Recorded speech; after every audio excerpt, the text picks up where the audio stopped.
Hey guys, it's the hardcore legend Mick Foley here, and I need to call a quick timeout, a brief timeout, because I wanted to tell your listeners what I have been telling Foley is Pod listeners for a while now about all the cool things happening over on adfreeshows.com. A brand new series has arrived on Ad Free Shows. Top of the Card unpacks everything you need to know in the wrestling trading card space. And we're starting with the granddaddy of them all, the 1982 Wrestling All-Stars Series A set. Now, this set was not exclusive to any one territory at the time, as we were still right at the tail end of the territory era of professional wrestling. So it was basically a who's who in professional wrestling, with card number 1 being Andre the Giant. Others included in the set include Hulk Hogan, Ric Flair, Dusty Rhodes, Ted DiBiase, and others. 20 years ago, Eric took on Stone Cold in the main event on Raw, but the real main event was the confrontation that happened backstage before the show. Now, the next week, I'm sitting in this chair, and that same guy, I don't think I had said a word to him that day. I don't think I had seen Rick up until the point he came through that door. And he's, getting me, just telling me to get up, get out of the chair. And he's so pissed off, he's bleeding. I'm on the phone, and he's got blood running down his chin because he bit his lip. He was so mad, he bit the inside of his mouth. He's got blood on a backstage confrontation. I hadn't even gotten out of the chair yet. Ad Free Shows members got to sit shotgun alongside Kevin Nash and Click This co-host Sean Oliver as they watch back some of the worst matches in history. None more so than the Yeti.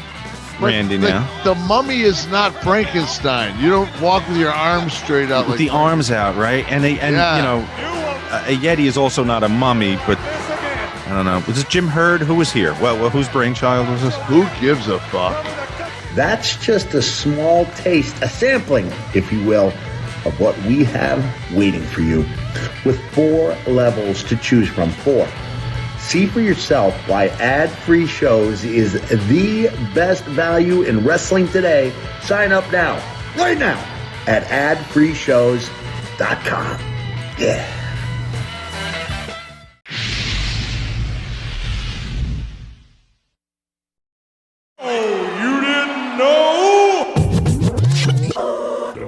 It's that time, so come on down. We're walking in the Dogg Pound Road, D-O-double-G, Dogg and Casio. Talking shop, reminiscing on a flashback. Hall of Fame name with a legacy that's long. That's the legend of the Armstrongs. Questions get answered, oh, you didn't know? Let's start the show.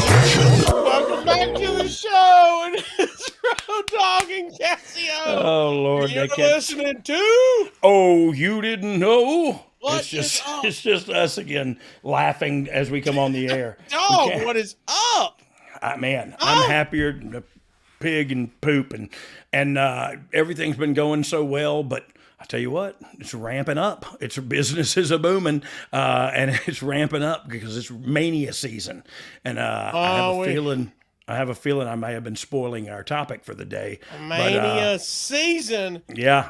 Yeah. Before we get into that, though, here's you what I can tell saw by the wrestlers' bodies, by the way. Oh, they start getting cut. Brother. Oh, jacked. They start getting lean, my stacked, friend. Jacked, re-racked. Which means they're not going to eat this. I saw this week. I wanted to know your opinion on it. Okay. Oh, ooh, I'm hungry. Lewin's Ice Cream just put out ranch flavored ice cream. Nope, not gonna do it. Not Barb and I'm not gonna do it. Not gonna do it. Yeah, nope, no sir, no sir. But are you a ranch guy? You gotta be. I am a ranch guy. I dip pizza in ranch. I dip wings in ranch. You know what I mean? But ice cream. I'm not eating ice cream with ranch. Come on now. Last year they put out macaroni and cheese ice cream. See, this is what, and I'll just go out on a limb. We might need some type of war because people got too much time on their hands. We just need to be brought back in line. Come back. Just put our feet back on the earth. A little too comfortable. Just for a second. You know what I mean? Like, hey, wake up, everybody. You go like, oh God, okay. And it's just reshooting the movie Wolverine. You know what I mean? We need to tighten up a little bit. That's all. Tighten up, folks. We're not putting ranch in ice cream. They're doing ranch ice cream. They got everything situated over there. Bomb them. A little too comfy. Here we go. Ooh, that's disgusting. like you mentioned, Dog, we are now in the midst. If this is real time, if you're listening to this close to when it comes out, we are in the countdown to WrestleMania, just a few days away from the biggest two-night extravaganza. The showcase of the Immortals. Like it's 2 nights, and I don't know what matches are going on what night or whatever, but I don't care because I'm tuning in for 2 nights. I would imagine they won't be marathon evenings, but man, what a incredible card. And so far, I feel like it's just going to be a visual spectacle, all to itself. Then you're going to have some great stories culminating and continuing and maybe starting those 2 evenings. You know what I mean? So look, I'm excited about it. I feel like the WWE universe is excited about it, and here we are talking about it. So I guess we are. You're going to be busy next week, of course. It'll be Mania week as of this recording. And so there's so much WWE stuff around WrestleMania. Yeah. So I'm going to get your thoughts on the card because we do have a WrestleMania topic today. Because of the wonderful thing. Oh, sorry. I'm sorry. Wonderful thing, guys. You're off to see the Mania. It's beginning to look a lot like Mania. Oh man, and it is around the building, around the office too, where we're moving out and moving into a new office. It was crazy last week. So yeah, things are moving. Yeah, we're moving and shaking. And the huge in the lobby of the office, there's a huge banner, and it's the WrestleMania thing with the Los Angeles or Hollywood sign and all the talent walking through. It's really cool, well done art, and it's all the stars. Really cool thing in the lobby there. It's probably the printout of the cover of the magazine that you get, or the book you get, the Mania book. That's probably what the cover will be. You mentioned it before. Hey, you got live television every single week. You got to keep going. Multiple shows as the company wide, but there's got to be a little extra pep in everybody's step when WrestleMania starts getting close. Even though you're supposed to always be on your A game, still there's got to be a little buzz in the air. This is the one, and if anybody tells you different, they're just being dishonest. You know what I mean? It's this is the one, and you can look. There's 4 big ones still, and it'll be interesting to see this year exactly how many they end up doing in the following year, and how that ends up, what that model looks like from a business standpoint. But as far as premium live events, it's WrestleMania. You know what I mean? It's so big. It's they've made it 2 nights now, and still just the very top tier of the talent get on there. You know what I mean? Not everybody earns a spot on there, and so it's heartbreaking for some, and career moment making for others. You know what I mean? So very cool. I'd like to ask you personally, as a fan, what was your WrestleMania moment, the biggest thing you remember and you think about? Do you have one? I still say one of my favorite matches, if not my favorite match of all time, is Hardy's versus Edge and Christian and the Dudleys, and they all had their lackeys come in, and it was Mania. I mean, that was Mania to me. There's moments for that. I know as a kid, Andre and Hogan and all that good stuff. But hey, that trio of tag teams that you're talking about, they raised the bar in tag team wrestling. They changed the game in tag team wrestling, and I've talked about that before because we were, this was right on the end of New Age Outlaw stuff. This is like the new era of stuff is coming in, and those 3 tag teams did that TLC stuff, and man, it changed the wrestling game, and like I said, it raised the bar, and that's a bar I wasn't willing to try to negotiate. I want to climb the 30-footer and jump out of the ring. It seems like gravity affects me differently, or at least it does in my head. I don't mind the falling. It's that sudden stop at the end that bothers me. Me and my wife have done obstacle races or something like that. When I go downhill. Wait, let's stop right there. Why is that? Stop saying that. When your wife does what? Obstacle races. Yeah, but you haven't done that. But she does obstacle races. The Warrior Dash where you get the fuzzy hat. It's easy. It's easy. Get a turkey leg at the end. Yeah, you walk half of it. Hey, you know what I well, mean? truth be told, I'm interested. I knew you was in on the That's a turkey heck of leg. an incentive to get that turkey leg. My favorite, anytime we've ever did a 5K or anything, she's like, I'm just going to keep with you. And I'm like, no, you're not. She's like, that's just a fun run. I'm like, not for you. I know what's about to happen. Yeah. Just run when we start. And she's like, no, I'm going to stay with you. Yeah, just go. They fired off. We go about a quarter of a mile. And she's like, wait, is this your pace the whole time? Yeah. Walking is my pace. And then she just leaves me in the dust. Is this a 5K? I thought you said walkabout. I thought this was... What are we doing? I got a stick. I got to walk. I'm with stick. You. Yeah. But anytime there's like trails involved, when I go downhill, boy, I'm flying. And she gets nervous. She's like, you are flying downhill. I'm like, but I can do that. That's where I got speed. Yeah. I fall faster than you. You know, it's like you said, gravity's different. Oh, and it hurts too. Uphill, I got nothing for you. But downhill. I'll never forget. I don't know if you remember in the dumpster match when there was a ladder set up and Billy and I think Terry Funk were on it. And I ended up pushing it over. I was supposed to be the one up there on the ladder and not Billy. And I got up there and I looked and I said, I ain't doing that. And I got down and Billy called me every name but Brian. And he said, I'll do it then. You know what I mean? And so he did it. And then if you think about all the highlight, you remember that shot of it. Yes. Because it was one of the things they showed so many times. And so I was like, oh, God, I wish I wasn't such a sissy. I wish I wasn't so scared. In the reels, I would have been on all the highlights. Incredible. Oh, well.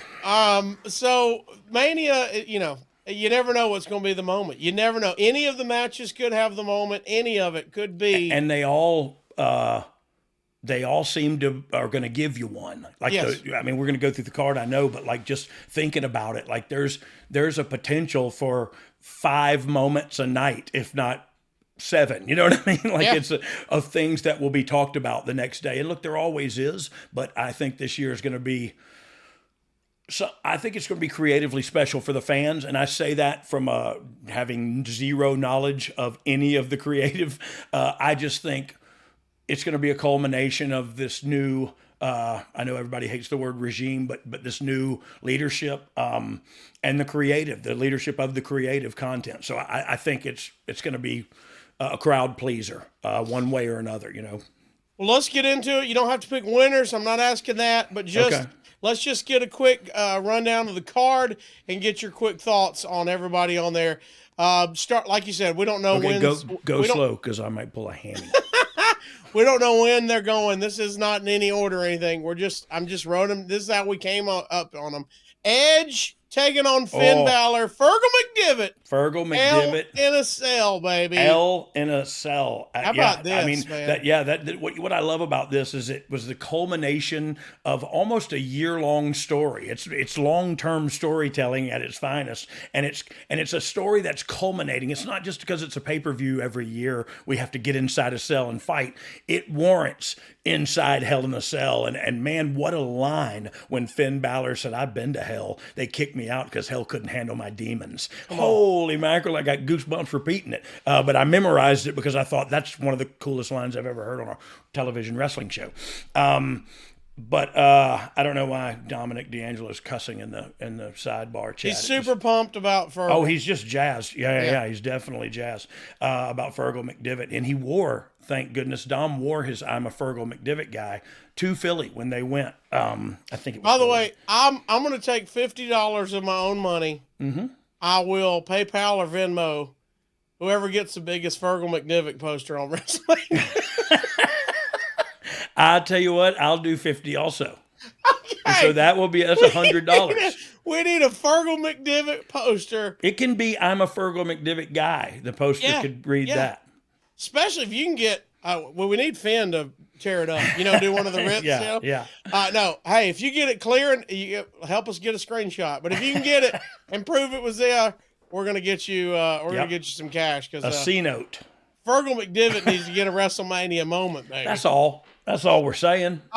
Becky Lynch going to be teaming with Lita and Trish Stratus. How about that? I love Damage this. Control. Yeah, I love this. I think it's a match made in heaven, and I really do. I think it's perfect for Damage Control. It's perfect for Becky to kind of bring back the nostalgic team and kind of be the leader of that. And I don't mean that in any way. I just feel like she's the one that is here every week, and she's bringing in. And her and Lita already won the tag titles, and so I don't know. I'm excited about this match. Look, I love when you put a bunch of stars in the ring and sit and find out. You watch it and find out what happens, and they'll make some moments.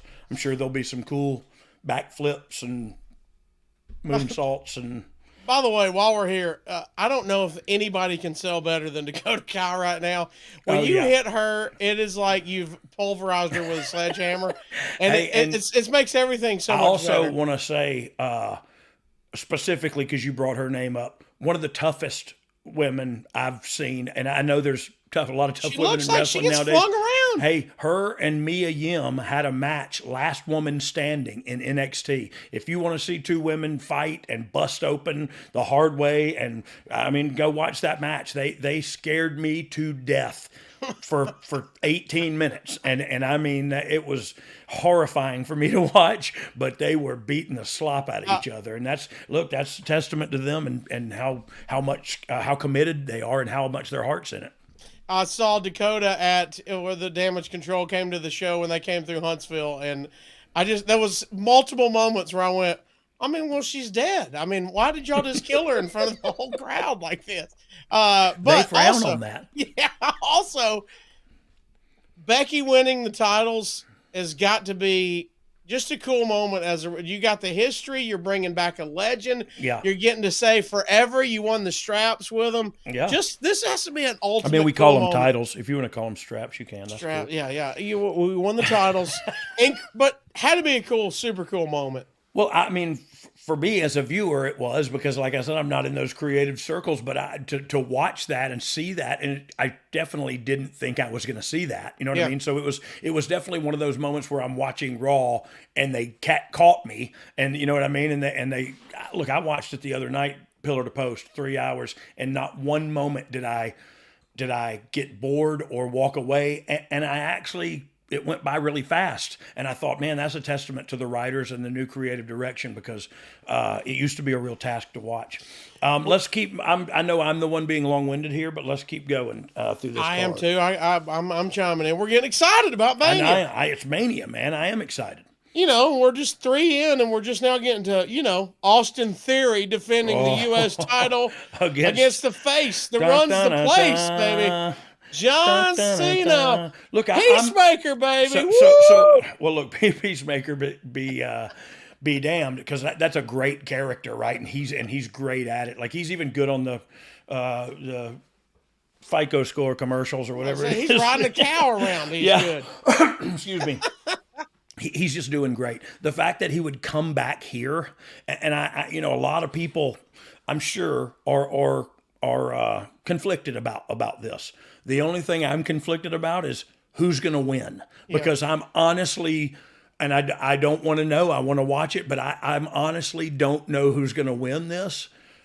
And I could make an argument for both. And so it's so, I can understand wanting to get some more out of Cena if you could. So I get, you know what I mean? I get if his schedule is open this year, you dang sure want him around. We sold that Boston out as soon as you added his name to it. I know it's his hometown, but man, that's, business is business. I want to see who's going to win. I'm sorry I was so long-winded. And then if Austin wins, buddy, what a feather in his cap, right? Yeah, incredible. Because Cena said it cut and dry. You lose everything. And he's right. Like that's pretty devastating. If he comes in, buries you in a promo, and then beats you at WrestleMania, you got a hill to climb, kid. Super exciting. Seth Rollins and Logan Paul facing off. Seth freaking Rollins. Incredible entertainers here. Yeah, two incredible entertainers and two incredible athletes. And so for me, it's,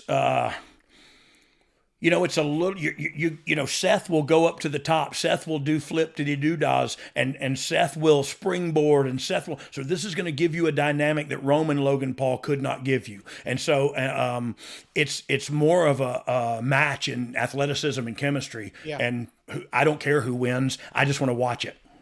Battle of the big man, Brock Lesnar and Almost. I want to watch this one too, and for a couple different reasons. One, I also don't know the finish here, just because of scenarios and how's it goes, and so I don't know what's going to happen here. I'm interested to see. I'm also interested to see if Brock gets angry and goes shoots behind him and dumps him on his head a couple times. You know what I mean? Like, I want to see. There is that potential. There is a lot of potential for that, and I want to see if that happens and if it can happen and how it looks when it does.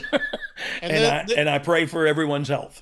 This, even without a win, either way it goes, this is a big match for Almost. Yeah. And look, let me say this too, and this. A lot of people may think, oh, this is old school thinking, Barnum and Bailey, but Almost is an attraction.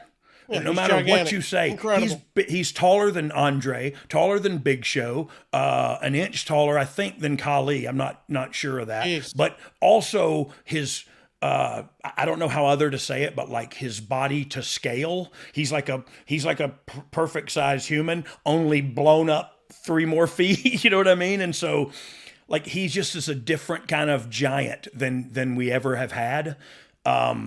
And he is remarkably promotable. Anytime you see him in public, it's a sight to see. And to see him walk down the aisle is a sight to see. I'm interested to see what we do here at Mania and see in which direction we go. You know what I mean? That's cool to see to me. So go to the WWE YouTube. Just their stare down is getting tons and tons of clicks. Their stare down on YouTube broke the internet, and also the just the deadgum size difference when they did stare down was like, because Brock's a man. Yeah. He's all man and a yard wide. And I mean, that's a fact. And when he stepped up to that dude, it was a full head and shoulders above, and it was like, that's remarkable. That's remarkable. Bianca Belair defends the Raw Women's title against Asuka. Could be match of the night here, man. Yeah, it definitely could be, because look, Asuka, to me, while she can't even speak that much of English and doesn't speak that much English on TV, she's one of the most charismatic female athletes in the WWE, and I've believed that since she got here. I wasn't familiar with her prior to her coming to the U.S., but man, since she's been in NXT, and I've just watched her, and she has such a natural, organic charisma, and so it's going to be interesting to see, because I've never seen an athlete as round, other than Billy Gunn. I've never seen a well-rounded athlete like Bianca Belair. Yeah, she's an incredible specimen. You know what I mean? Like of humanity. Like she can outlift everybody, outrun everybody, outdo. She's just like a fitness specimen. You know what I mean? And that's just who and how she is. Montez the same way. You know what I mean? And then 2 larger than life characters and incredible athletes in their own right. Charlotte Flair defends the SmackDown Women's title against Rhea Ripley. Buddy, this is, I mean, I don't know who the heel is or the baby face, and I don't know what's about to happen in this match. Yeah. Well, to me, this is, it's going to be hard hitting, I think. Yes. And I think Rhea has grown up a lot in the past, 3 years or whatever, since she I don't even remember how long ago it was, when she wrestled Charlotte the first time at Mania. So, man, I think this is a different, and look, Charlotte's a different person too. She's grown in psychology and her body and what she's, her limits and her abilities. And so she's grown tremendously. It's going to be twice the match they had before. And this one, I don't know the finish to this one either. You know what I mean? I have no idea what's going to happen. Charlotte came in and they put it right on her, and they're getting to here. You know what I mean? I don't know. There's so many things you could do, and there's so, I know people always go, well, the only thing you should do is this. Yeah, well, that's the only thing you think you should do, but there's 50,000 other ideas too. You know what I mean? Like, it's unlimited. And so I'm excited to see what they do, because these two, to me, like I mentioned, well, look, to me, you got two of the finest women's title matches in the business today with the last two we just talked about. Incredible. Think about the 4 individual talent in that match, those 2 matches. It's going to be, I mean, off the charts, both of them. And I think, I don't know. I'm not going to predict, but I'm a huge Rhea Ripley fan. I'm with you. I think it's going to be hard hitting. Lot of monster. This looks to be stiff right here. Yeah, yeah, and I think rightly so. I think if it was anything other than that, if they start, pretty wrestling, then I'm gonna go boo. You know what I mean? So I think they're gonna come out and lock up, and it's gonna be two bulls locking up. Finally, last but not least, Roman Reigns defends the undisputed WWE Championship against the American Nightmare, Cody Rhodes. Either way it goes, first of all, just an incredible road for Mr. Cody Rhodes to be here. Yeah. The Rhodes Road. And then we'll see what happens. In the Bible, there's called what we call the Roman Road, but this has definitely been the Rhodes Road. And so, what a beautiful and perfect build. What a beautiful feeling. A beautiful time it feels like for Cody. So I'm really interested in. Business decisions aren't always popular ones. I'm interested to see what decision is made. Look, that's why I want to watch this, and I think I'm not alone here. Excuse me. I don't know the finishes. I want to see them, and I don't want to be mad about them when I see them. I want to be happy about. Oh, what's that mean for Monday? You know what I mean? Like, what is that going to bring me next? Like, not like, oh, they killed WrestleMania. No, they ruined it you know what I mean? Like, no, they just didn't do what you wanted them to do. Yeah. Suck it up, Buttercup, and tune in Monday and see where we're going. You know what I mean? That's how I feel anyway. And I know it's me speaking from the other side of the fence, so it ain't fire. Just as a fan watching this, and just to be honest, this is the first time, and I don't know when, but this is the first time in a while that I really think somebody has a chance to go over Roman Reigns. Just, he's been so dominant, and there's been some matches where you're like, I know this is going to be a good match. I want to watch this match, but I really think Roman's probably going to win. This is those ones where I'm like, man, I can see this flopping here. Yeah, I could see which Cody. Gives it that. I know it's going to be a great match, but now either way. I don't know how it's going to end. And that's the part that's intriguing to me. Yes. And is the ride. And so I'm not as concerned about who lays on top of who when the second bell rings. I want to be taken on that ride. And I want to not know what the end of it looks like. You know what I mean? I want to be in a tunnel going upside down. And then I want to go, oh God. And then we go, oh my God, so-and-so won. That was awesome. Or God darn, I thought so-and-so was going to win. And I hope they pop me 3 times with false finishes. You know what I mean? I hope for all of the above. And I want to be taken on that ride. Well, we're just over a week away. It is, of course, April 1st and 2nd, Los Angeles, Hollywood. Can't wait to watch the 2-night extravaganza. But today, we're going to move on to a different WrestleMania. We're going to be discussing what I have to think, and I'm going to ask you, Dog. Yeah. Is this your biggest WrestleMania moment? We'll get to it. WrestleMania 15. 15? In Philadelphia. Hey, what number is this one we're about to do? 707. You don't know either. Good. I think it's 38. Is 30, it 30? I was going to say, 37 maybe? 37 or 30. Well, 39. Okay. It was another odd number, though. You were very close spiritually. 39. Yeah. So, what were we talking about? Oh, 39. So, man. This makes all of us old, doesn't it? Yeah, I'm old. Well, I've been old. 25 years. Is that what it is? You did the math? Oh, by the way, this is the 50th episode of Oh You Didn't Know. Big. We were really this late into the show. We're just bringing it. Also, the 50th anyway. Also, the 13th, where I wore this shirt. It's the 4th that my dogs have barked in the background. Yep. Yeah. So we got a lot of details going on. let's jump into this, Dog. So 15, WrestleMania 15. Okay, that was a long time ago. Dog, let's take a time out to tell everyone about our friends over at Sleep Me. Yeah, that's the new home for Chili Sleep, Dog. Sleep Me. Dog, me and you both are members of the Sleep Me family. They have changed our life. Yes, Sleep Me fan club. That's me. Bringing you the same great sleep that Chili Sleep offered, just under a new name. And Sleep Me makes the coldest sleep systems available. They create the environment that meets the body's natural need for lower core temperatures, promoting deeper restorative sleep. Here's the deal. Here's all that means. Let me tell you straight up. Break it down. Your body likes to be cool, because if you're like me, I used to wake up in the middle of the night like I was fighting a grizzly bear. I'm sweating. I'm kicking the covers off. Just I'm taking ugly, off all clothes. You're hideous looking. And punching my wife. You know what I mean? Yeah, she deserves It's not a good thing, okay? She didn't. Because my body wants to be cool. Your body wants to be cool. Let me tell you the grossest thing. I was in a hotel room, and I'm sleeping, so I don't have my Sleep Me with me when I'm in my hotel room. And I sweated through my sheets. I have to get up. I have to get a towel and lay the towel down. And nothing's more disgusting than laying back down with those cold, wet sheets. And look, that's why I love this product, because I hate that so much. It keeps me cool while I sleep. And I'm a hot sleeper, I would imagine, like you, Casio. Yes. I can't. And here's the deal.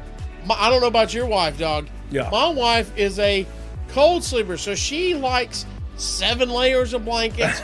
She wants our HVAC on as heat as possible. And I'm like, no, that ain't how I roll. I need it cold. But here's the best part. We've got that Sleep Me that covers the whole body, whole bed. She's got her side. She controls her setting and your setting. Yeah, that's a marriage saver right there. What are we talking about, man? Keep your bed at the perfect temperature for deep, cold sleep. And if you're on a schedule, you can even use their app and use everything. They've got that brand new Hyper AI, Dog. I don't know if you've seen this with the Dock Pro sleep system. That's the ultimate cooling power with that Dock Pro sleep system. You pair it with the Sleep Me app, and you get real-time temperature adjustments based on your current sleep activity. That's how far in the future we are, my friend. Yeah. I can't believe it. Hyper AI technology, the industry's first sleep tech that tracks and optimizes your sleep temperature in real time. You just go to sleep. It does all the work to keep you in that deep sleep. It's the best sleep of your life. You don't know how much sleep you're missing until you get the new Sleep Me system, Dog. Yeah, a good night's sleep. Once you get that good, cool night's sleep, it's a game changer, I promise. You could wake up and be the Intercontinental Champ. How about that? Maybe. I mean, I did. Head over to sleep.me/dog. DOGG. To learn more and save 25% off the purchase of any new Dock Pro, Euler, or Cube sleep system. This offer is available exclusively for You Didn't Know with Road Dogg listeners, and only for a limited time. That's sleep, SLEEP, You got dot me, ME, /. /DOGG. Dog, to take advantage of our exclusive discounts and wake up refreshed every single day. Sleep Me. You might have heard us talk about it as Chili Sleep. It's the same deal, only a new name. Get that perfect sleep only at sleep.me/dog. And we want to thank Sleep Me for being a proud sponsor of You Didn't Know. Thank you very much, Sleep Me. They continue to make everything about me, and I appreciate that. As WrestleMania build begins, you're in rehab. We will discuss this more in detail. Well, good. You know what I mean? I can't get in much trouble there, can I? But as you return from rehab, Dog, did you think you would still be on the WrestleMania card? No, I'm not. Truth be told, I didn't think I would be on the card. No, but I just came back and did whatever they told me to do. I was just trying to be a good boy at this point.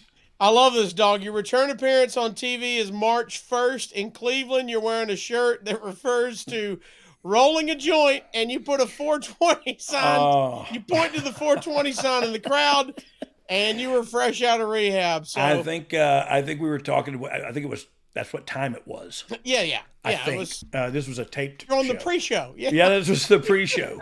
And so, yes, I probably was not, well, look, I wasn't ready to come back. I went for 30 days and I said, and then we had a conversation where he said, "You good?" I said, "Yes, sir."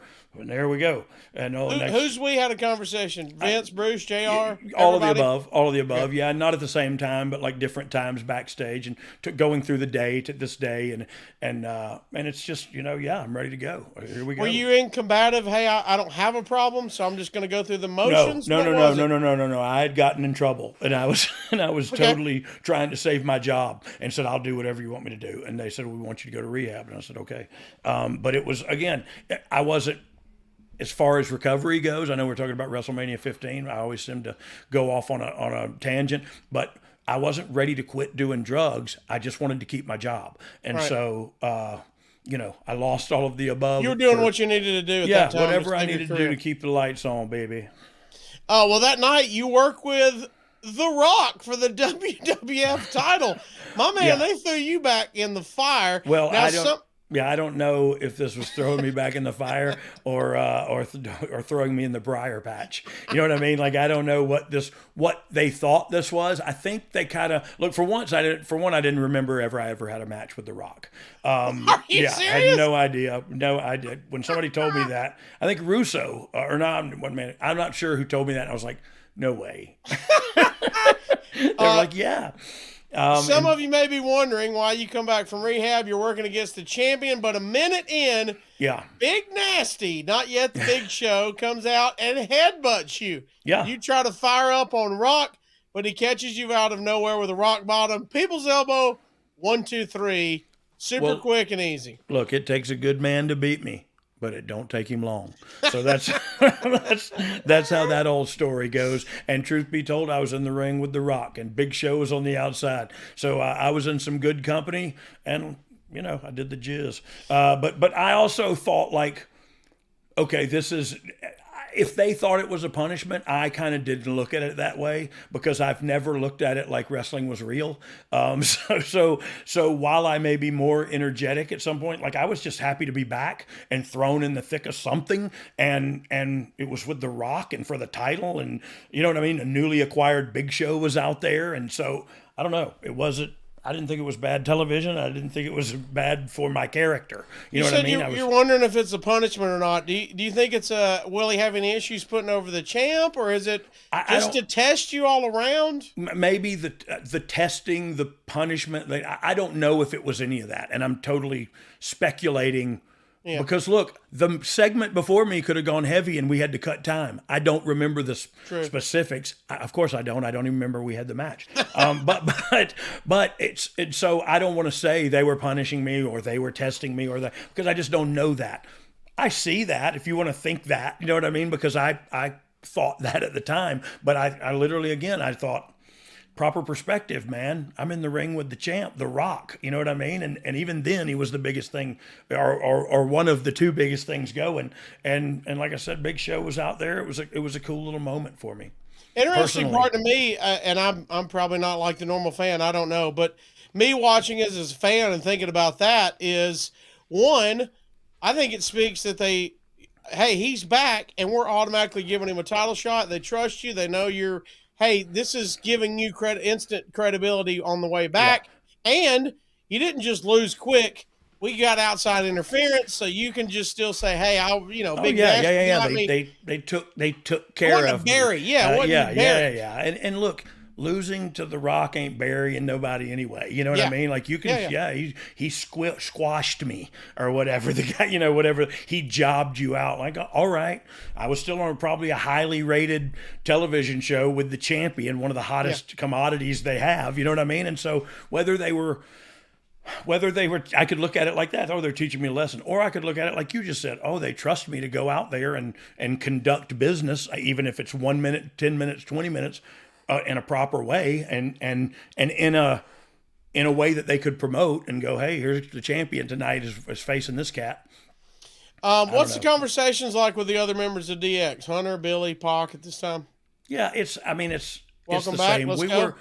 Heck yeah. And that's what it always was. And look, they were I'd say Hunter the most was influential in trying to talk to me and try to make sure I was good all the time. And so, the rest of us were just kind of doing our thing. And at this time also, we'd kind of been apart for a long time. Not a long time, but we had been apart for a minute here. So it wasn't like we were talking to each other a whole lot about our lives and stuff. You know what I mean? Like Billy was doing one thing, I was doing one thing, Kid and Kane or whatever, so it was kind of like we were off doing our own things.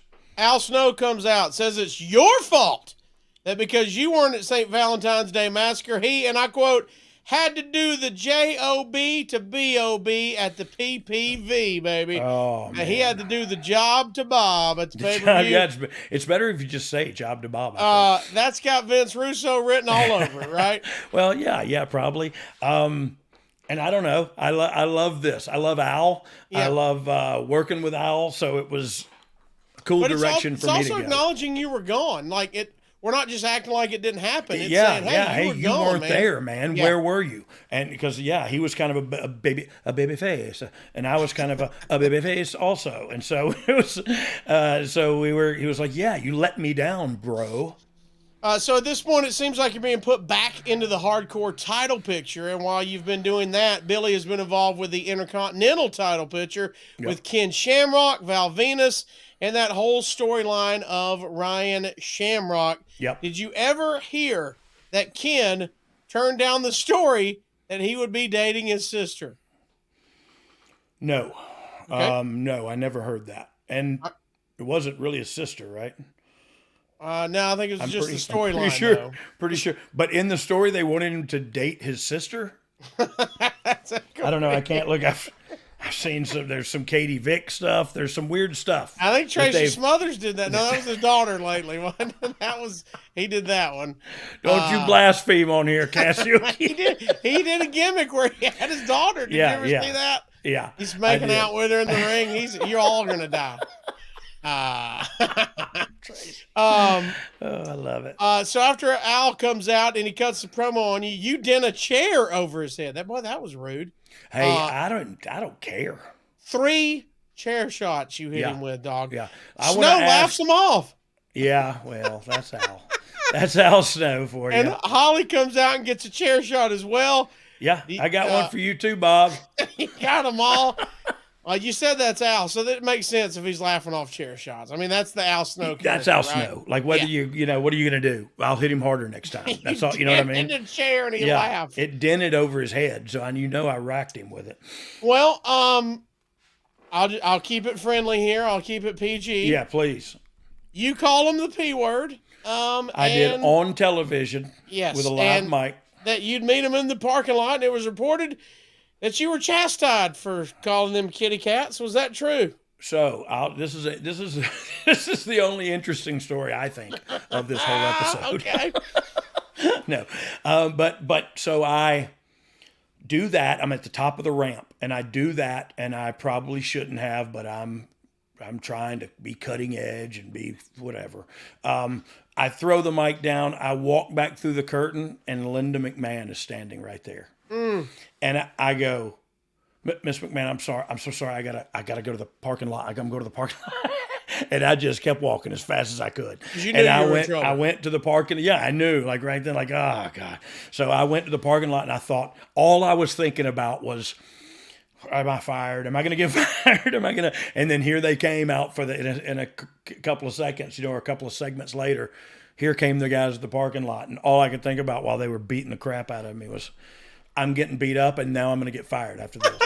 And I didn't. They came and did. I was chastised, but I totally deserved it.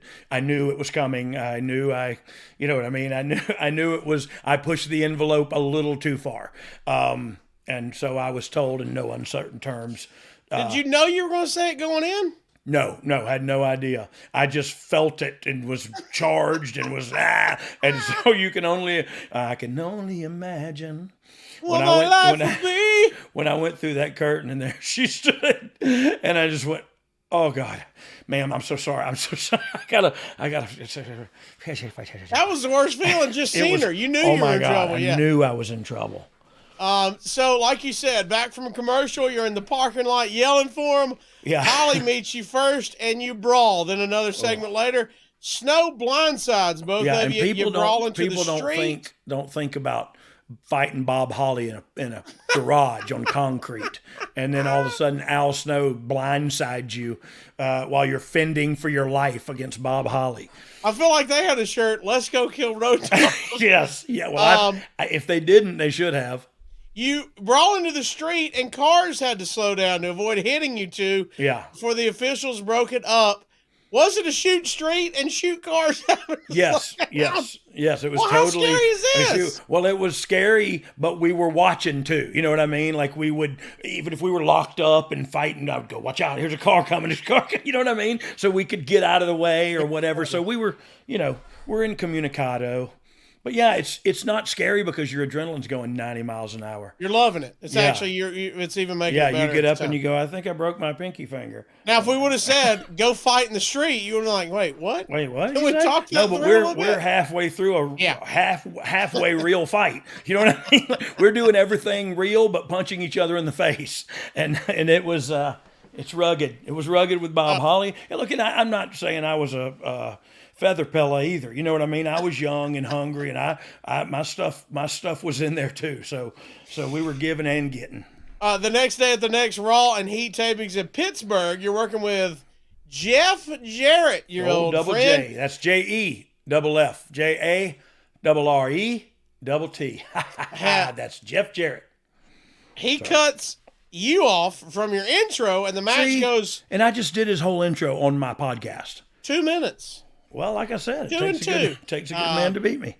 Owen Hart comes to ringside and attempts to interfere, but then the Blue Blazer interferes to beat up both Owen and Jarrett. How did that even happen? By the way, how does all that fit into 2 minutes? Oh, that's easy.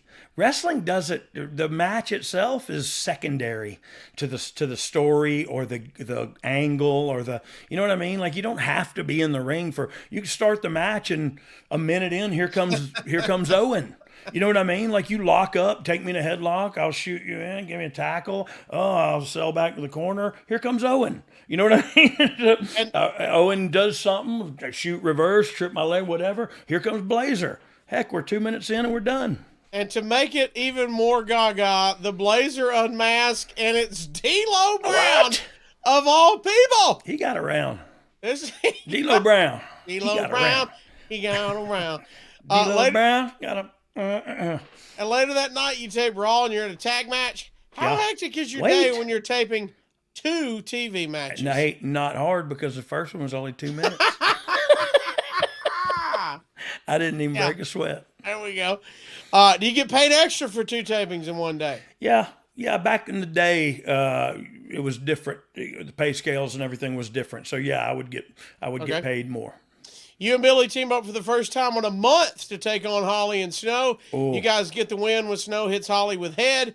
I mean, who doesn't love head? I mean, that's what Al was saying. I mean, everybody loves head. Well, you speak for yourself. Did you enjoy working with head? I enjoyed it thoroughly. Okay.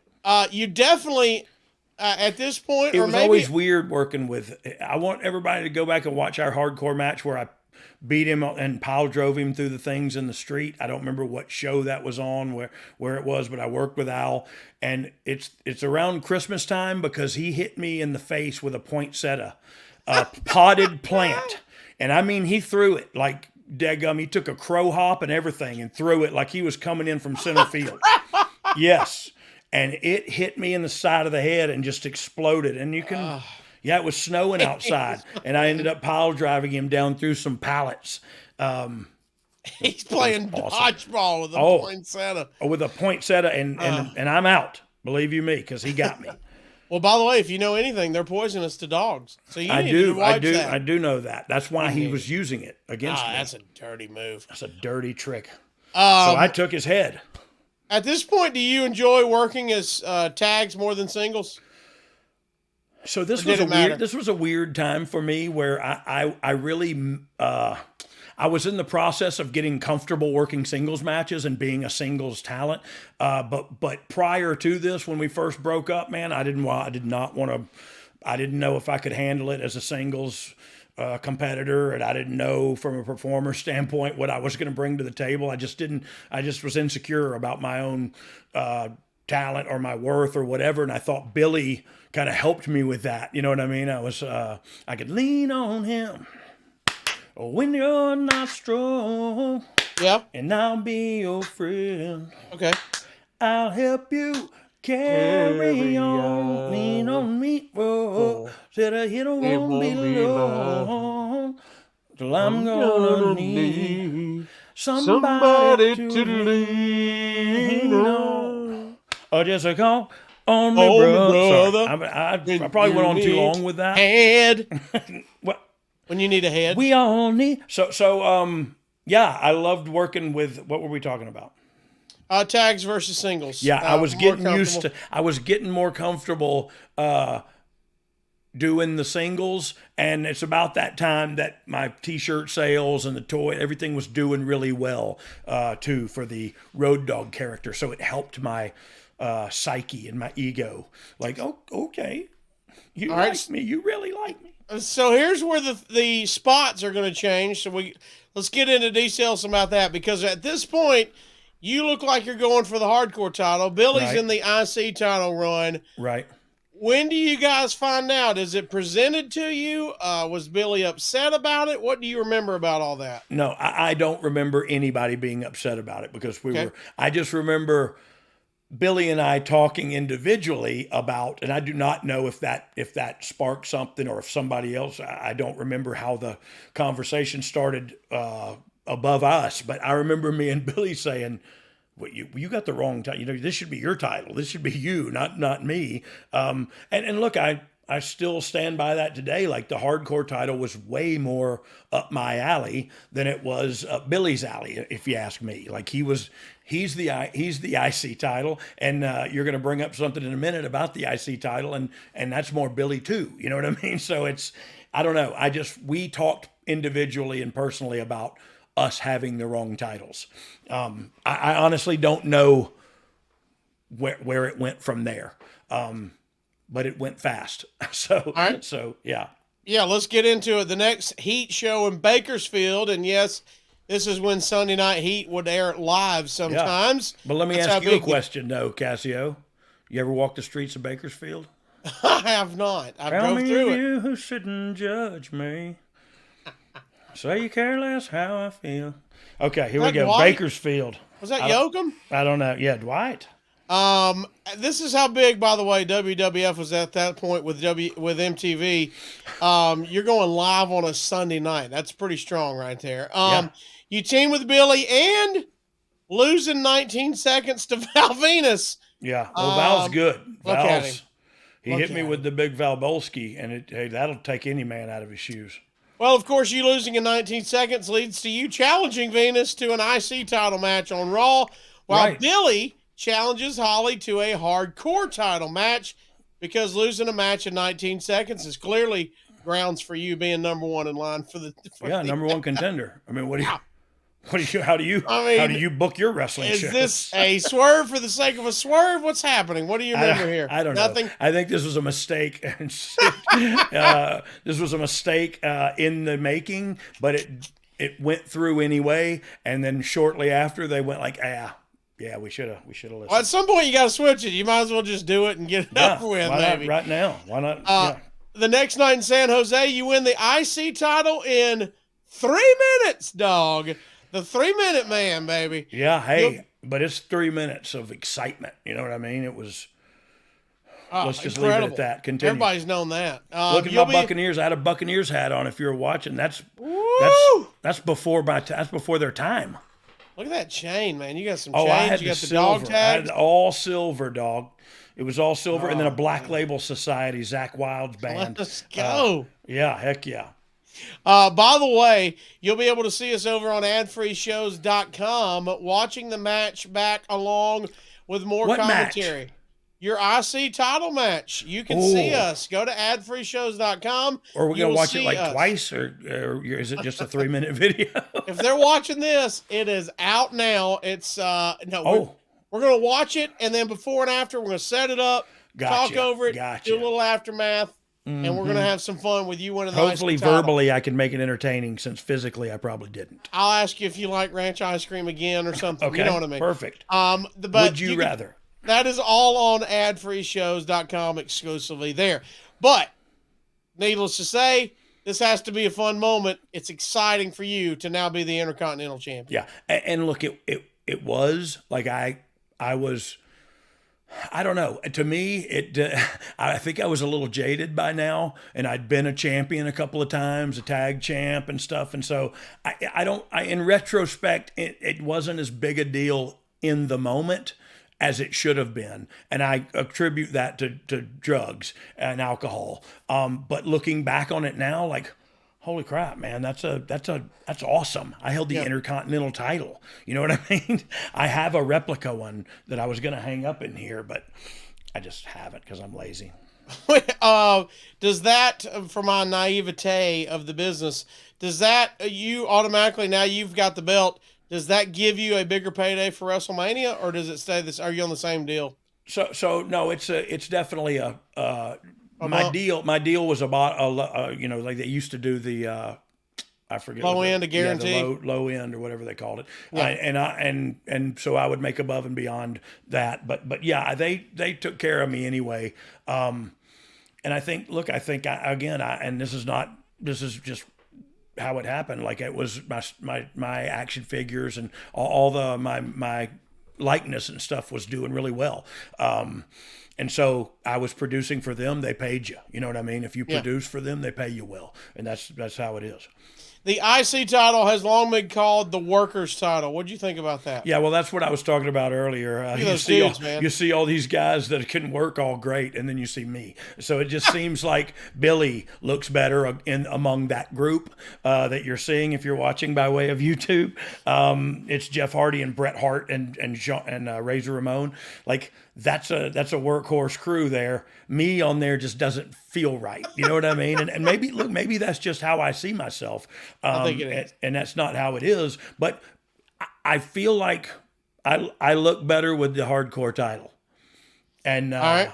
And if you don't agree, look at this picture right here. Boom. Yeah. Boom, look at that. Hardcore title. There's a celebration afterwards in the locker room with you and DX, and there's a small tease of you versus Billy. Did you know at this point the plan was to sort of break up DX? Yeah, we felt it, and we kind of knew.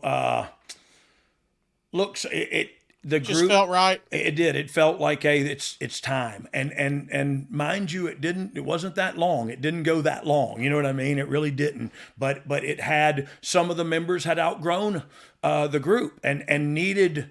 You know, some fish you got to put. They'll get they'll get as big as the tank will allow them. Yeah. And some of the fish in DX needed a bigger tank. You know what I mean? And so we'll probably talk about that here in a second.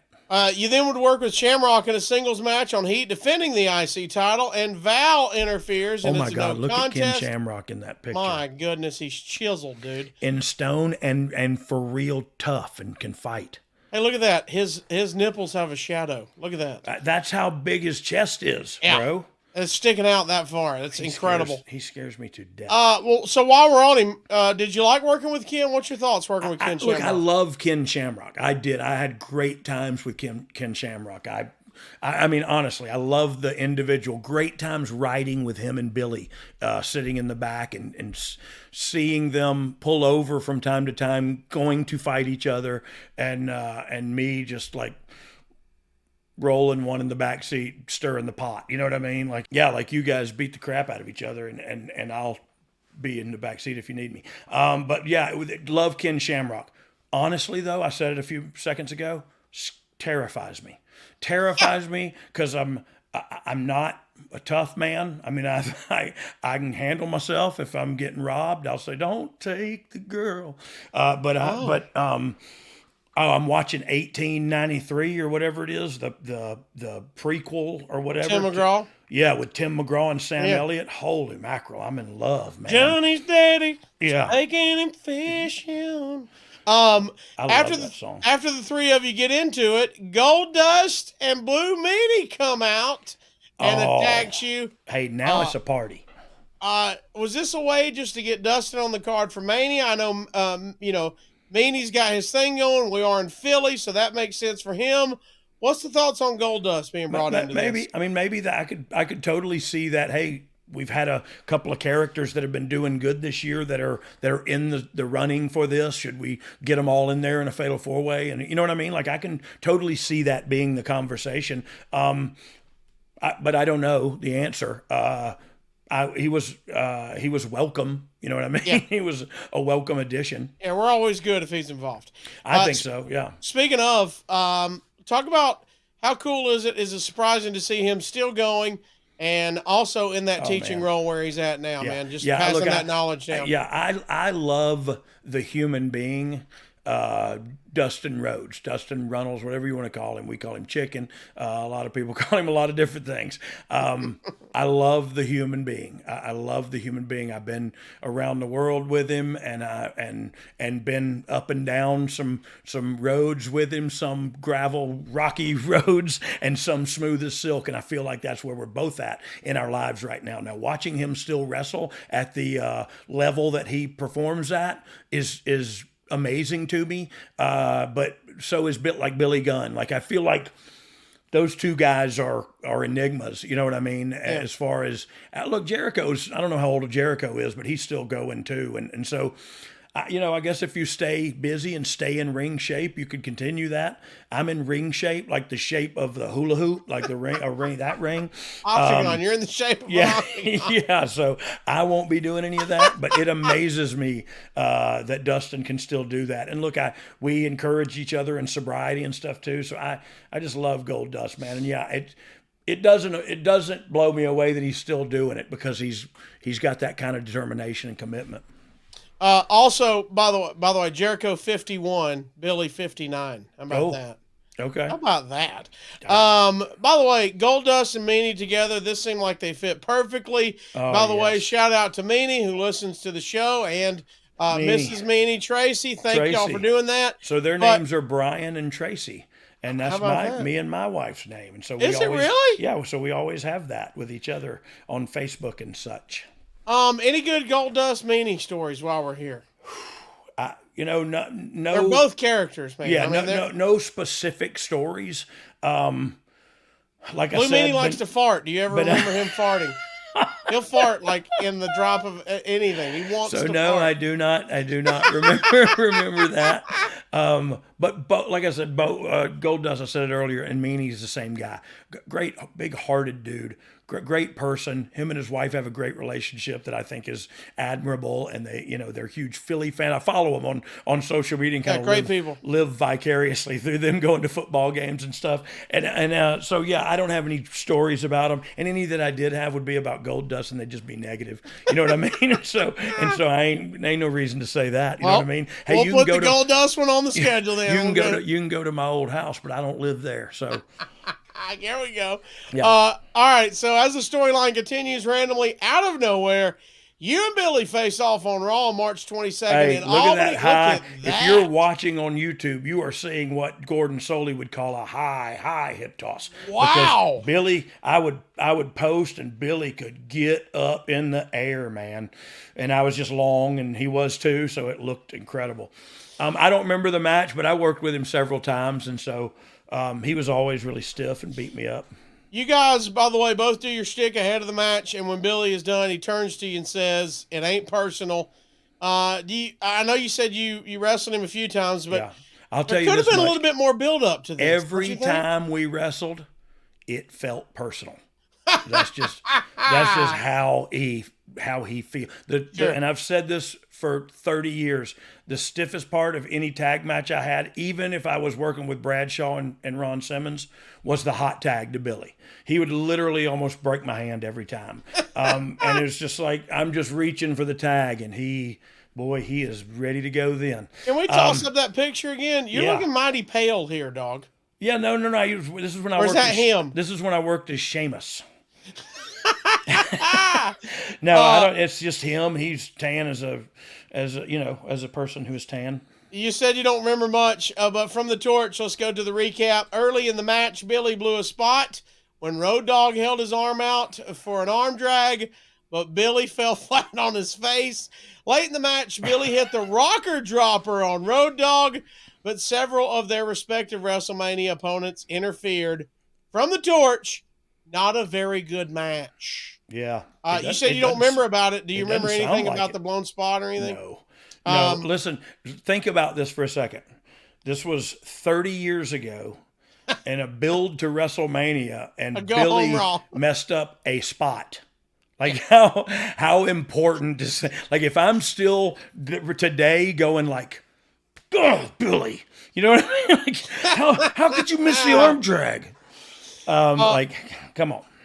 What did WrestleMania weekend entail for both of you back then? Was there a lot of autograph signings? Are you doing promo work? Are you doing radio interviews? What's happening? All of the above. You know what I mean? And when they say the Intercontinental Champ is a workhorse, it has to do with more than just in-ring stuff. Because you may not get the champion to do everything, but you can get the IC champion because he's a star. But he ain't that bright. You know what I mean? Yeah, he ain't shining that bright. Yeah. Anyway. Did you know the plan was to break up DX that night? I didn't know it was that night until that day. Okay. Wow. Yeah. Anyone happy about it? Anyone mad about it? Or like you said earlier, it just felt right? Yeah. Honestly, everybody knew it was coming, and everybody was just like, okay, now what are we doing tonight? Okay, cool. And look, others might have been more involved in the creative process. At this point, I was not, and I was back from rehab, so welcoming any creative decisions that were made and happy to be a part of it. You know what I mean? With you going into Mania and DX breaking up, were you at the point where you worried about the future, or were you still, like you said before, hey, you were focused on paying bills and let's get to the next week? Yeah. I was just, let me do my job the best of my ability, and look, I'd already come to grips too with, I'm gonna have to do this alone. You know what I mean? And so let me go back to the drawing board here. Billy loses the hardcore title in the opening match to Bob Holly with Al Snow involved. Did Billy have heat or something to go from the IC title program to losing the hardcore title in the opening match at Mania? Do you remember anything about that? I don't think he had heat. I think this was just the first step in the process to reverse what had been done. Okay. You know what I mean? Like a creative, it had to be done in a couple of beats. You know what I mean? This was the first beat. Okay, let's get the belt off of him, and we'll worry about what the next beat on TV. I don't want you to speak for him, but do you remember anything about that time? Was he unhappy about it? Was he happy? Did y'all talk about that, or were you kind of focused on let's do our own thing here? I don't think so, because I think after that, and again, I'm horrible with my memory is horrible, but I think not long after that he was going up against The Rock and stuff, and you know what I mean, was having a pretty good little push there. So I don't think he had heat or anything. Is my point. All right, later on, here we go. You are fifth, and you retain the IC title in a four-way over Shamrock, Goldust, and Val. Let's hear how the Torch put it.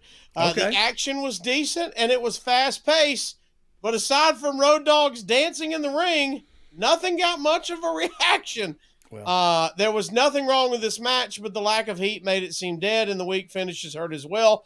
Venus and Goldust traded near falls, including Goldust kicking out of the Fisherman Suplex. Venus did the spot where he's dazed and fell head first into Goldust's groin. Shamrock DDT'd Goldust while Dogg DDT's Venus. So they brawled out of the ring for a weak double countout finish. Shamrock hit both Goldust and Dogg with a belly-to-belly. Ryan Shamrock tried to low blow on Goldust, but somehow didn't hit it. Goldust hit Dogg with a power slam, but in doing so, Dogg maneuvered him into a small package for the I wish we had a video of that, because that finish looked really weird, but it kind of worked. Like it was I don't know. I just thought it would. I remember me and Dustin talking about it. You remember it working in the moment. Yeah, yes. And I remember watching it. I've seen it back before. I don't know when, but I know I've seen it back before, and it just looks weird, but it's into the finish. It's like he power slams me and we roll through into a small package. And so I don't know. It looked weird, especially us two tall guys doing it. You retain the IC title on a WrestleMania. You mentioned it a little bit before, but how big of a deal is it to you? Or like you said earlier, you probably didn't appreciate it for what it was at the time. I definitely didn't appreciate it like I do now. But that, that's the beauty of looking back on things is you can see clearly now that the rain is gone. And so it's the fog of war has lifted, and I can look back and go, man, at WrestleMania, I retained the Intercontinental Champion. You know what I mean? Like I don't know. I defended and retained the Intercontinental Championship. Yeah, that's pretty cool to me. You said you and Dust liked the finish. Was there anything else? Anybody unhappy, happy? Do you remember talking about it afterwards? Anything I think that? everybody, if everybody felt like we felt like it was decent. I mean, I know the Observer didn't give it too many stars, but we felt like it was good. 1.5. A decent moment for me personally. I don't know if they took that into consideration when they gave it that 1.5 star, or how my feelings were going to be triggered and damaged by that. Were you a fan of the elimination matches like this, or just one fall to finish your 4 ways? What do you prefer? Well, do you have a preference? I do not, and I'll tell you why. When I didn't do a whole lot of them in my career, to be quite honest with you, but having written the SmackDown shows and stuff, I really did like utilizing a good gauntlet match, or a 6-pack elimination or something where you can tell the stories to each finish. Now the negative to that is you have 5-star, 6 stars in there. You've got to beat 4 of them. You know what I mean? So maybe you don't do all the eliminations and you just do one fall to a finish and you only have to beat 1. You know what I mean? And so it's all kind of things go into the thought process of which way to do those matches. And so for me, it's always scenario driven, and it's, is it going to work on the show? Is it going to take? I remember we did one that took the whole hour of the show. And I don't remember which one it was, but it was awesome. You know what I mean? And the ratings did well. So let's ask this. Does it sour everything that night when China rejoins DX by turning on Kane in this match with Hunter, but only for Hunter to attack Xbox later when he defends the European title against Shane McMahon, and Hunter and China are now in the corporation? Hunter hates those Xboxes. You know what I mean? Every time he sees one, boy, he goes to town. I guess he's a XP5 guy or whatever the other one's called. He looks like a Nintendo Switch guy. Yeah, he's a Switch man. What do you think about this night? About them now in the corporation? Look, I thought it was, again, beats in the process, right? It's you gotta. So that's what that did, was separate both her and him from DX, but kept them together. You know what I mean? And so that's the direction they were going. That's where we're at. You know what I mean? So and now they're part of the corporation, and you know what I mean. So it was. You said earlier there's now fish outgrowing the kind of pond you're in. This has to be one of them. Is Hunter now moving into that higher role? That's exactly who I was talking about. And look, it's a given. He was the guy that was, out of all of us, he was the guy that was going to be the guy. I think you'd get an argument out of Billy for me saying that. And he's right in his beliefs. He didn't get the chance, but I knew Hunter was gonna outgrow the team. You know what I mean? And it was kind of that way by design, I think, from the get-go. Was to put him as the leader of this team, and then he gets bigger, and then as a talent, you have to outgrow the team, or else you're not growing. You know what I mean? And so, whether I liked it or not, it was my insecurities that didn't want to go it alone. You know what I mean? It was easier with the gang, man. It's power and the power and the numbers. Well, you've hit on it a little bit. But I do want to just sum it up. What did you think about your future at this point? We've let the dust settle. WrestleMania is now over. Hunter and China are now the corporation. DX is broke up, and now you've got the IC title in your hands. What did you think about your future at this point, and what did you know going forward at this point? Well, so I didn't know a whole lot, but what I did know was, okay, I'm back out of rehab, and they trust me to put the Intercontinental title on me. And look, some say that's a mid-card title or whatever, and okay, if you want to put it in a box, put it in that box. I'm fine with that. But they're right. That guy has to work. That guy has to main event shows sometimes. That guy has to. So it is a workhorse title. If anything, though, I didn't think I was wearing the right title. It's a huge pat on the back and shot in the arm that they trusted me enough to put that title on me. That still blows my mind to this day. Maybe they saw something in me I didn't see in myself. Well, before we get to fan questions, Dog, I want to ask you this: to begin the journey on the road to WrestleMania by being in rehab, and now you end up winning the IC title and keeping it at WrestleMania. That's got to be faith in yourself, faith in the system, faith that everybody's looking out for your best interest. Well, I'm going to be honest. It was it had to have been my mother's faith because I believe in generational blessings. Excuse me, generational blessings, and people, like I said before, I guess people believed in me. People had faith in me even when I didn't have it in myself. Truth be told, I didn't know not to have it in myself. So I probably had so much confidence that it was borderline cocky and arrogant and egotistical and all the above. But I don't know, man. They made me the Intercontinental Champion. And like I said earlier, that's a lot of trust to put in me. Yeah. And I could never thank them enough for putting that trust in me. I probably didn't deserve it, and I probably didn't earn it, and I probably didn't warrant it post title reign. But thank you for having faith in me. Before we get to the fan questions, Dog, let's tell everybody about our buddy Conrad Thompson and how he can save you some change, man. Have faith in our buddy Conrad. As an adult, don't we all miss spring break? Nothing like taking a week off from all your responsibilities. Well, here's the next best thing for adults, a spring break from house payments. SaveWithConrad.com can help you get rid of all your credit card debt just like that. We're routinely helping our listeners save $5, $6, $7, even $800 a month. And you don't need perfect credit or money out of your pocket to do this, but check this out. No house payments for 2 months. It's SaveWithConrad.com. All right, Dog, let's get to the fan questions. We'll start with one of our favorite Pod Pound interactors here, Yambag Jones. Oh, baby. Yambag. Yambag. Where you been? Gone round world, they're gonna go again. Yambag. Sorry. Where'd your pole going? Down there to the fishing hole. Yambag. What you doing? I don't know. He says Bret Hart defeated Mr. Perfect to win the IC title at SummerSlam 91. What a match. How does it feel to not only be better sports entertainer than Bret, but to also be 3 times the IC champ he was ever, since you beat 3 guys to his one game, set, match, dog. Yeah, well, let me tell you something about this, Yambag. You're 100% right. Thank you for bringing that forward. I'm especially glad the youngsters were here to hear that authentic frontier gibberish.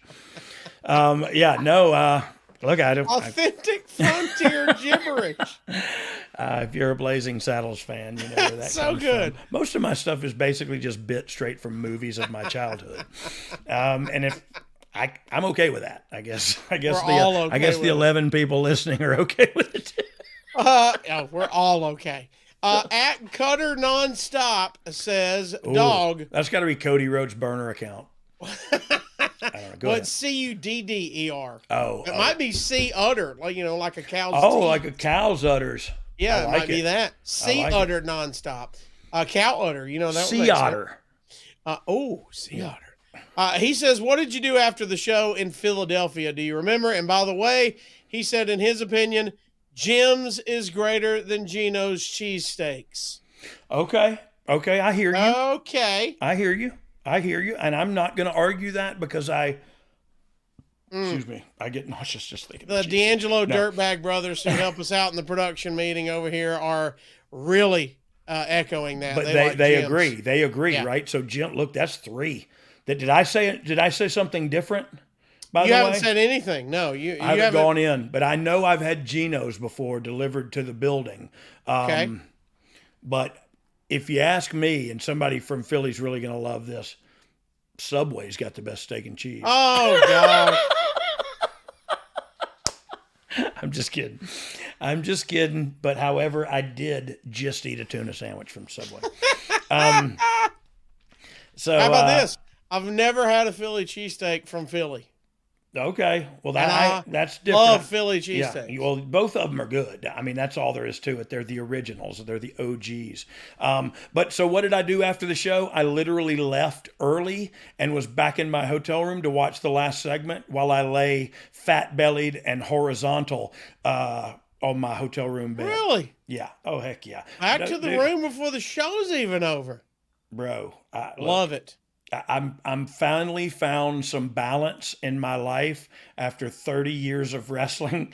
I finally found some balance, and even if it's just to sit in my own space by myself for a minute, it helps my headspace, and it helps me balance out, like I said, my social and professional life.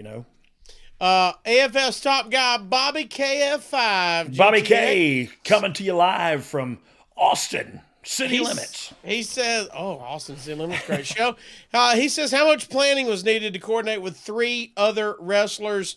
Were there any egos involved? Any egos a factor in this match, dog? You know what? The truth of it is, you would have, and I don't know why this is the case, but you would have so many egos in this same Fatal 4-Way today. But back then there were, I don't know, it was everybody checked everybody. You weren't allowed to have an ego. And if you had an ego, you better have your own locker room. You know what I mean? Because everybody played rough, and I'm talking, there were fights back then. There were, people we didn't allow everybody to have an ego. Your feet are on the ground with mine, bro, and we're going to get through this together, and that's the only way we're going to get through it, and so it's, I don't know. It was a little different, and there would be some scraps in the locker room and the airport, and you know what I mean? People get out of line. We kind of policed each other, and sometimes it led to it blinded me with violence. And plus, you were scared of Ken Shamrock. Scared Hard to have an ego to death. with him. Wrestling Match Study Podcast says, Dog, thoughts on WWE doing WrestleMania 40 in Philly, almost 25 years. From 1999 to 2024. How about that? Well, it's awesome. You know what I mean? And it's what's awesome about it is we're getting back to that. We're going to do this premium live event over in the UK, and it feels like we're going back to places and doing big things for places that appreciate it and places that always show their appreciation financially, you know what I mean, throughout the revenue at the ticket box, at the box office. So yeah, it's really cool to be going back to Philly. They deserve it, and they're going to love it, I was about to say, testament to Philly on 25 years later, still being a premier wrestling town for you guys. That speaks to the fandom. Yeah. Will 0404117. He says, Dog, did you enjoy this little stint as a singles competitor? And how would you compare it in terms of preference to your legendary tag matches? Thanks. We hit on a little bit, but just sum it up. What did you enjoy this stint? So I enjoyed the hardcore title stint because, look, I don't see myself as this, and I don't think I am, this great wrestler. So what the hardcore title let me do was kind of minimize my weaknesses and maximize my strengths I'm long, I'm lean, I can swing stuff at you, I don't mind you swinging stuff at me, and it was more up my alley. And so I just felt like I was more creative in the match, in constructing the match. And so I don't know, it was just, look, even today, wrestlers will tell you, oh yeah, give me a street fight any day. We don't have to work so hard then. You know what I mean? It's just the truth of it. Things may sting and you may get a blister on your little finger, but and you may get your teeth knocked out and you may get your eye punctured. But it's really fun too. Pat Walsh, he hit us up on ad-free shows. He said, Walsh. Sorry. Pat Walsh. Wasn't Walsh, he the guy that did Walsh Carpeting? Did he do America's Most Wanted, or what was that? Pat Walsh? Yep. Christopher Wallace. Okay. I was John Walsh. Okay, sorry. But it's his brother, Pat. He says, do you remember anything from the WrestleMania Rage Party the night before this year? The whole thing is on YouTube, and it's pretty hysterical, he said. Was I at it? Because if it's on YouTube and I was at it, I owe everyone an apology. That might be, including John Walsh. Everyone an apology. Well, that might be a bonus show sometime. We might have to watch the WrestleMania honestly, Rage Party. I can't ever remember going to one. You were at some rage parties, but I have been to some rage parties Right. and some really weird motorcycle clubs too in Chicago with Mike Hegstrom. Matt M says, "What was the backstage reaction of the hanging of Boss Man?"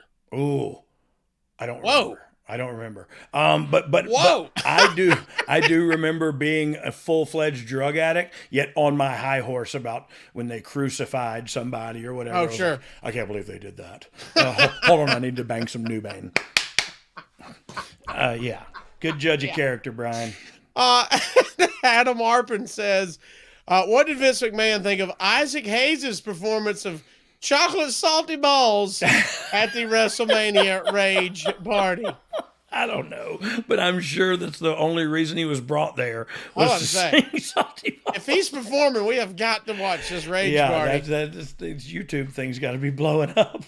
He said also this was Gorilla Monsoon's final TV appearance. Do you have any good Gorilla Monsoon stories you can share? No. He yelled at me. He yelled at me one time. He yelled at me and made me feel really uncomfortable when I was new.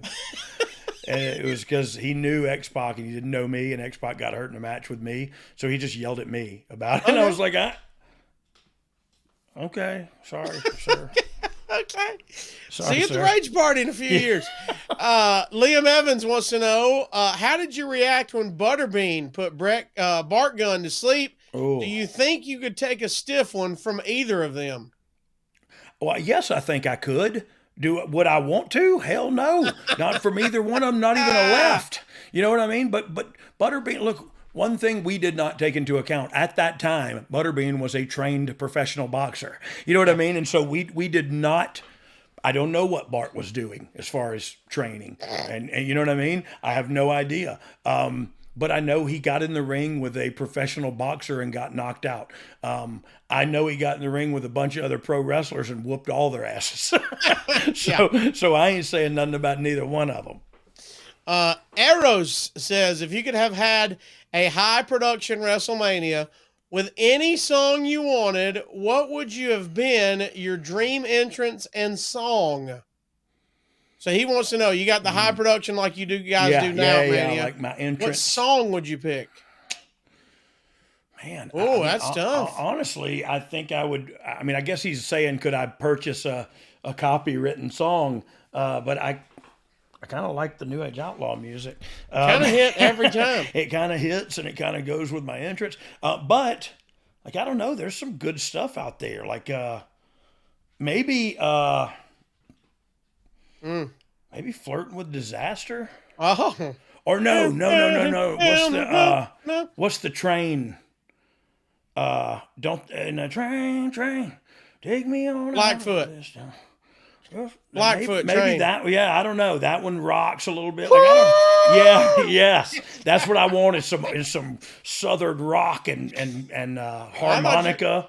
I thought you were doing Train Drops of Jupiter in her hair. Oh no, I was doing Come on, ride that train and ride it up. Come on, ride that train. It's a choo-choo train. That was in Memphis when I wrestled, that was my entrance music, and I'm not kidding. Come on, ride this train. Oh. Go ride it up. But in Louisville, I had different. I came out to 1990 quad. No, it was What artist? Molly Hatchet. I can't remember if it was that one or if there's another one that. What was the other one? Swamp Boogie or something like that? I got a boogie. Which nostril? Did they have didn't they have like the Alligator Jam or something? What song do they have? I don't know. Stop yelling at me. It had to be Flirting with Disaster, right? It might have. No, I feel like that's too slow. Really? Gator This Country. was this was Boogie No More. I can't remember which song it is, so stop asking. We're gonna figure it out before next try. Green Grass and High Tides. No, that was the Outlaws. Another great song though. Oh, really? Green Grass and High Tides forever. You remember? You don't remember that one? I don't remember that. Oh my gosh. Listen to that post show. You'll be in your own rage party later tonight. You will be jamming. Well, Dog, look. This was a fun one, man. Are we done? Yeah, we're done, brother. Well, let's just me and you talk for a second. Well, look, here, guess who we're going to talk to next week? I'm excited. I know you're excited. We have the one and only. We have another special guest. I have no idea who you're talking about. Former referee, wrestler. Oh, Charles Robinson. No, not Baby Flair.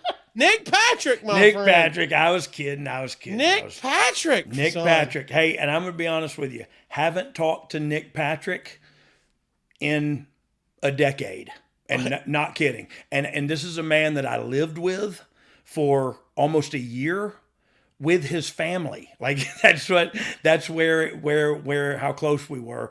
And we were in a band together. There's so much history between myself and Nick Patrick. So many cool stories. And we haven't told them in a decade at least. So it's gonna be fun for me. If you don't like it, If you are a member of Ad Free Shows, you need to check it out. I'm doing the bi-weekly mailbag with Nick Patrick where everybody can ask him questions. Oh, the mailbag? It's bi-weekly. My bad. I don't know. There's both of us involved. I know you go country and western. Yeah, we go both ways. But when I mentioned to him, hey, would you come chat with Dog? He almost had the same reaction. He said, man, I would love to, and I can't believe it's been so long since I've talked to him. Yeah. Because at one point, y'all were all over this country together, my friend.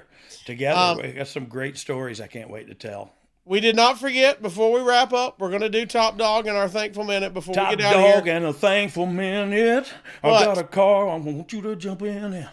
By the way, over at Ad Free Shows, since we brought it up, you get early ad-free access to Oh You Didn't Know and a dozen of your favorite wrestling podcasts starting at just $9. Hey, we just did our first live recording over there. You can watch. Yeah, we sure did, and this was episode 50. It was. Now you can enjoy the first week with us completely free. Sign up for a free trial and get a taste of what Ad Free Shows is all about. Start your free trial today at adfreeshows.com, where you can see this show early and ad-free. You can also see the mailbag with Nick Patrick. That is a exclusive as well. And if you haven't listened, on St. Patrick's Day last week, Ad Free Shows dropped 7 pieces of bonus content. Holy the lucky mackerel. 7, and one of those was the Oh You Didn't Know exclusive, looking back at your IC title win. Oh, man, that was on Val. No wonder everybody was drunk that day. Yeah, it was They were just fun. like, give them a bunch of new content.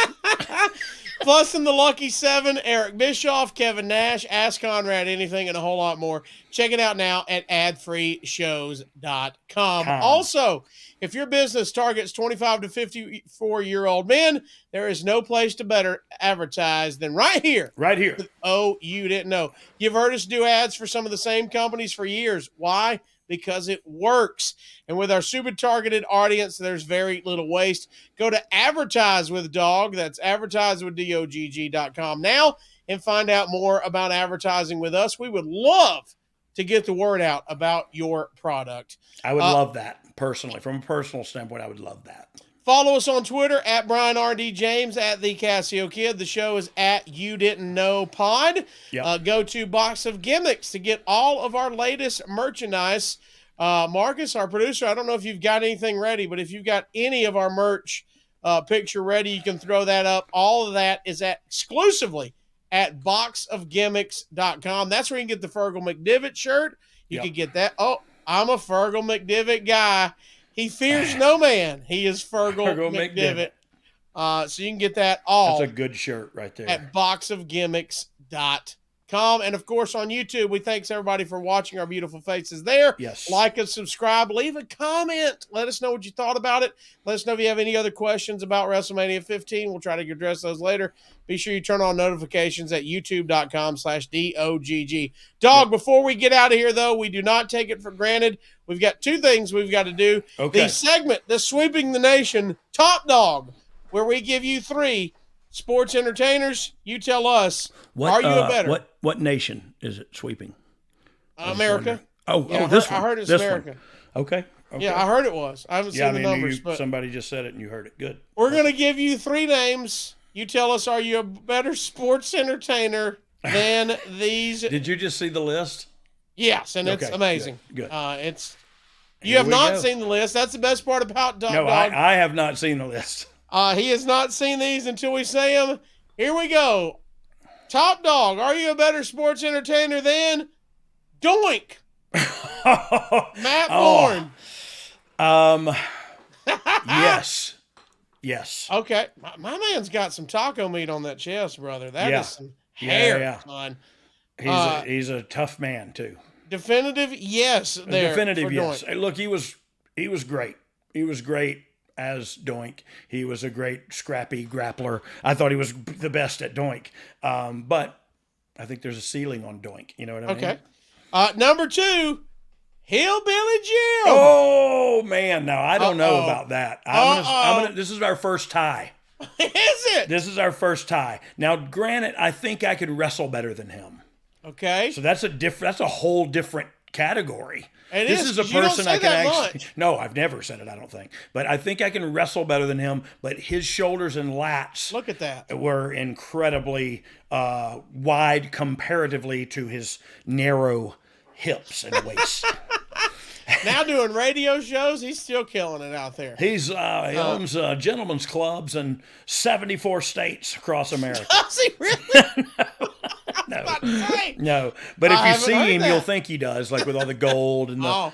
Yeah. And last but not least, boy, I can't wait to hear this. Oh God. Are you a better sports entertainer than New Jack? Oh. I can't wait to see if you get murdered here. Literally, yeah, right? Yeah, like a shoot murder. Yeah. So yes, I think I'm a better sports entertainer than New Jack. And you see all those signs in that buggy? They're all coming to hit you. Yeah, they're coming. They're going to hit me for a shoot. Hey, so I broke in with New Jack in North Georgia Championship Wrestling when I got out of the Marine Corps. He was just starting out. I was just starting out, and I was doing jobs for WCW on Tuesday nights or whatever. But on the weekends, me and him would work in Rome, Georgia, with Glenn Gilberti, by the way, Disco Inferno. Yeah. And this was early on. He was actually. Glenn Gilbernetti at the time was his wrestling name. And so, but we all kind of broke in at the same time, and me and New Jack wrestled a bunch very early on before he ever got huge in ECW and Smoky Mountain and stuff. And yeah, I mean, I saw the thing where he passed away and everything, and I felt bad for him, but you live like that for a long time, you're gonna, you know what I mean? Like, that's what I just feel like. If I I'd be gone now too, if I would have kept on living the way I was living. And so I'm sorry for New Jack, but like, this took a turn. But well, let me turn it back. My man could get some heat. You saw him up close and personal. I saw him in Smoky Mountain. I saw him in ECW. Nuclear heat and heat that would actually work really well again today. You know what I mean? Like right in today's, but he'd probably be a babyface today with it. But it's, you know, it is what it is. He utilized what he did. I think a lot of things he did are questionable. The stabbing, the throwing the kid off the, you know what I mean? A lot of those things are like crazy. Career. Yeah, to say the least. But when I think about, like, you know, and look, a lot of things go into this. Did you always get along with him? Always. It was, and it really was like my family and him in Smoky Mountain, me and him when we first broke in, me and him in ECW when we would cross paths. Like, it was, always got along with him. But I think I'm a better sports entertainer. All right, so we got 2 wins and a tie this week. That's a good run for you. Yeah. We'll get a running list and the counter going by the next one. Yeah. We got to see your stats. But before we get out of here, this is last but definitely not least. We always want to encourage spreading positivity, especially on social media with everything negative these days. So we started doing the Thankful Minute, and Dog, that is where we let you have 60 seconds to be thankful for anything going on in your life right now. Dog, the floor is yours. We'll throw the timer up on the screen. 60 seconds to tell us what you are thankful for now. So I was in up north last week in Connecticut, in Stamford, and there was a bad storm up above there. It kind of backed up the travel. So I was going Wednesday to catch my flight to go out. I was leaving at 4 p.m. It got delayed. It finally got delayed where I wasn't going to make my connection in D.C. to get home. And so I kind of thought, man, and so I walked downstairs to walk in a different place, and I heard Washington Reagan boarding. So I went over there and I said, hey, this isn't my flight. I was supposed to be on that one, but I'm going to miss my connection. She went bing, bang, boom, put me on that flight. I walked right in. They closed the door behind me. I sat in the first 2 seats that were huge. Nobody sat beside me. I got there. I was there an hour and a half. I found a great steak restaurant in D.C. and ate there. I got on my flight home and got landed at 10 minutes prior to what I was supposed to. My bag didn't make it because it was still on the other flight. I made it home. Thank you, God.